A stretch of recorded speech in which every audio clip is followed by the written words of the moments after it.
Anyway, I made you something as a thank you gift.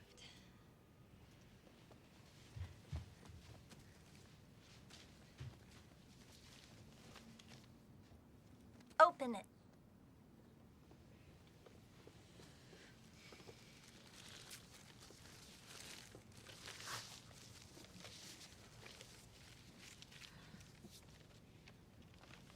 I went through your pictures and picked my favorite ones. And it took me forever because there's so many good ones.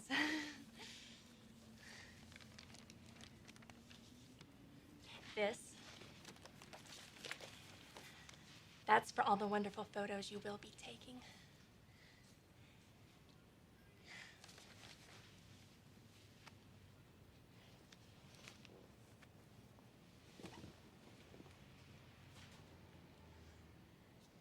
Oh. I've had a strange day. Thank you.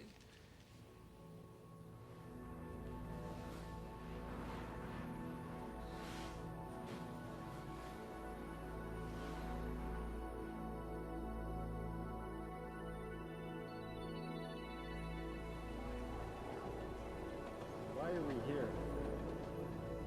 If thoughts can do that to water, imagine what our thoughts can do to us. What thoughts are made of? Is there a substance of thought?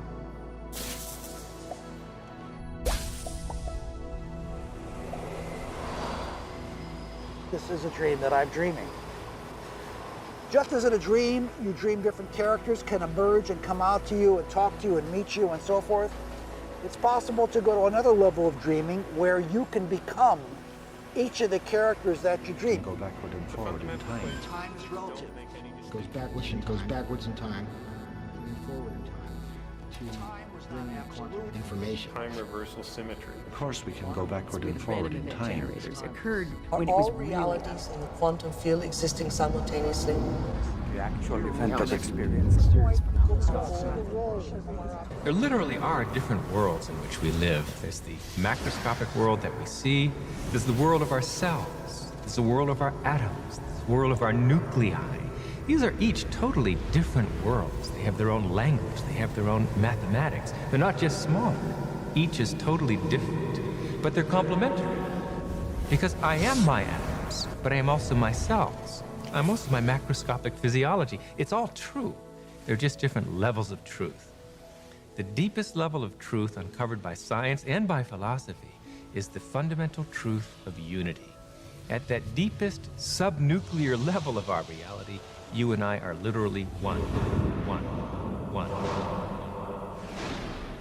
This gradually led into some notions that there was an invisible connection between everything. Physicists give this a name. They call it entanglement. As Einstein put it, he didn't believe that quantum mechanics could be true because it required that there be spooky action at a distance. That was his term. And what he meant is that when we have our ordinary sense of the way that the fabric of reality is, it seems like these two places are absolutely in space, they're separate, and never the twain shall meet. But in fact, it's not true.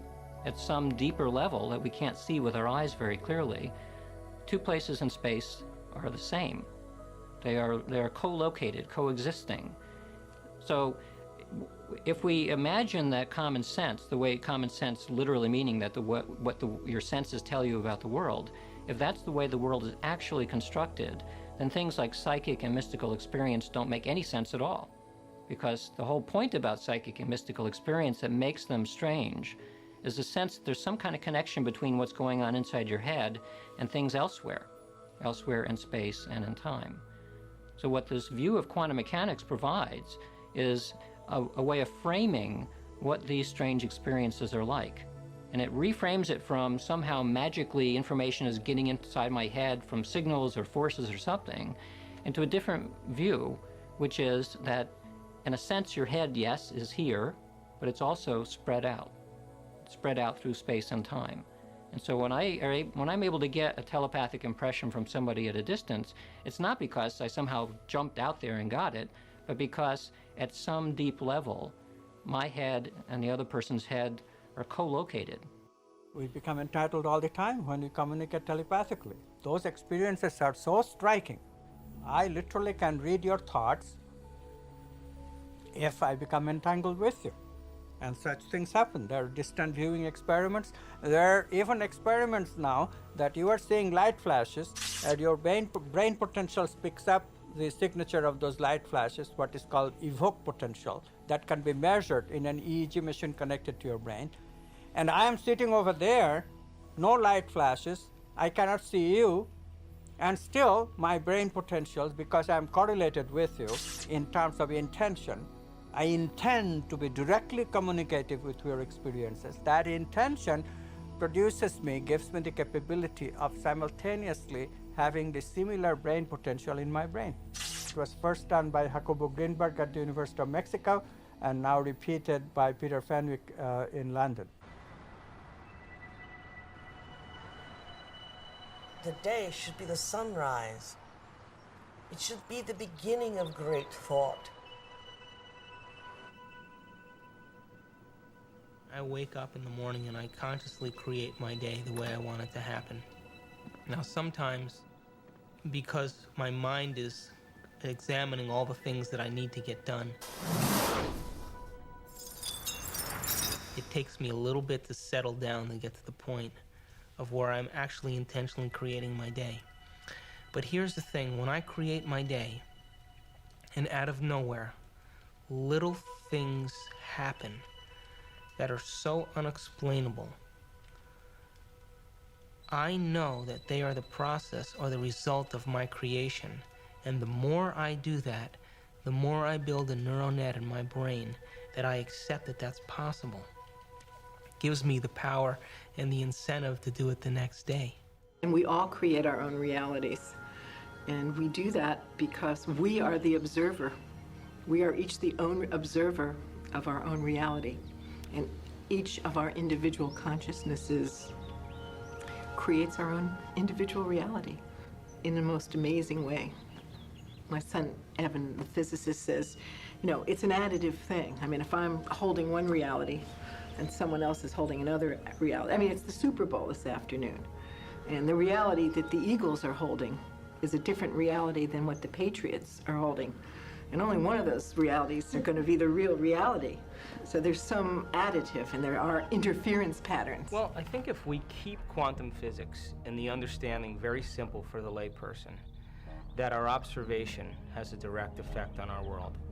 I think if we keep it very simple, then people can get about the business of beginning to practice the skill of observation.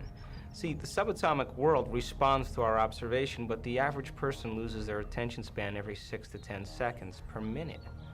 So that doesn't leave a lot of room for our attention span. So how can the very large respond to someone who doesn't have the ability to even focus and concentrate?